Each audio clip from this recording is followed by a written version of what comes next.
இது ஒரு ஆர்டினரி பிராண்டுன்றதுனால கொஞ்சம் ஈஸியாக இருக்கும். Electric scooter. டயர் ரிமூவ் பண்ணுறது எப்படிங்கிறத நான் அப்படியே இன்றைக்கி உங்களுக்கு காட்டுறேன்.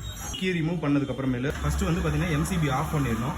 ஆல் சென்சார் லைன் வரும், அது ரிமூவல் டைப் தான், அப்படியே ரிமூவ் பண்ணிக்கலாம். இந்த மீதி இருக்கிற 3 ஃபேஸ் லைனுமே கலர் கோடிங் இங்கே ஆல்ரெடி கொடுத்துருப்பாங்க. அதுக்கு நேராக இருக்கிறத கழட்டிட்டு திரும்ப நேராக மாட்டுறது தான். இந்த மாதிரி வர போல்ட்டு, இதுக்கு வர இந்த ஸ்டாப்பரு, இதெல்லாம் பர்ஃபெக்டாக போடுறது மட்டும்தான் இதில் விஷயமே.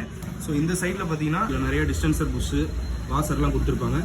கழட்டுறதை கரெக்டாக கழட்டுற மாதிரி போட்டுக்கிட்டால் ரொம்ப ஈஸியான மெத்தட் தான் கழட்டிட்டு மாட்டுறது.